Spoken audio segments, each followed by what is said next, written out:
স্ত্রীকে খুনের অভিযোগে স্বামীকে গ্রেফতার করল উত্তরবঙ্গ মেডিকেল ফাঁড়ির পুলিশ। ধৃতের নাম কিশোর ভগত, উত্তরবঙ্গ মেডিকেল সংলগ্ন এলাকার বাসিন্দা।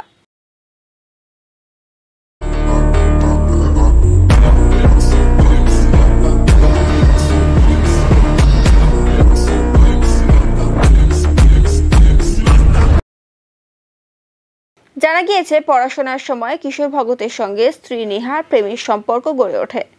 প্রায় 12 বছর আগে তারা বিয়ে করে। বিয়ের কিছুদিন সব ঠিকঠাকই ছিল। পরবর্তীতে তাদের দাম্পত্য জীবনে ঝামেলা শুরু হয়। দুজনের মধ্যে ঝামেলা লেগেই থাকতো, যে কারণে দুজনেই মানসিকভাবে ভেঙে পড়েছিল। পুলিশ সূত্রে খবর, ঝামেলার জন্য কিশোর ভগত গত 7 দিন ধরে বাড়ির বাইরে থাকছিল। এরপর স্নেহা কিশোরকে বুঝিয়ে ফের বাড়িতে নিয়ে আসে। গত 24শে আগস্ট ফের দুজনের মধ্যে ঝামেলা শুরু হয়। সেই সময় কিশোর তার স্ত্রীকে দেওয়ালে সজোরে ধাক্কা মারে। সেই সময় স্নেহার মাথা ফেটে যায়। আশঙ্কাজনক অবস্থায় কিশোর ভগত তার স্ত্রী নেহাকে উত্তরবঙ্গ মেডিকেলে ভর্তি করায়। চিকিৎসা চলাকালীন মৃত্যু হয় তার।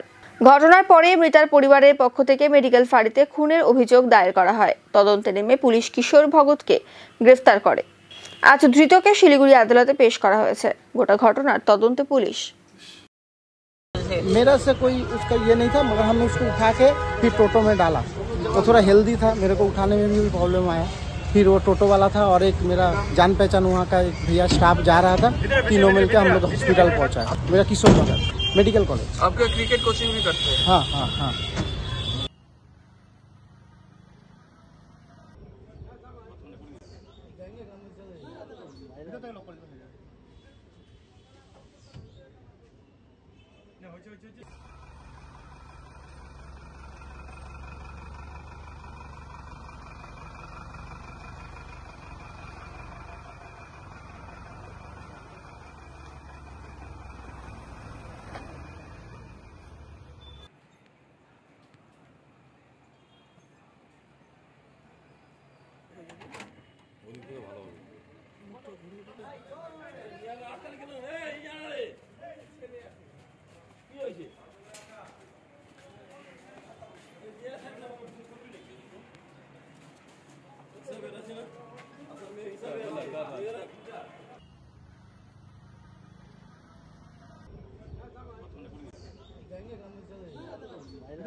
না হয়েছে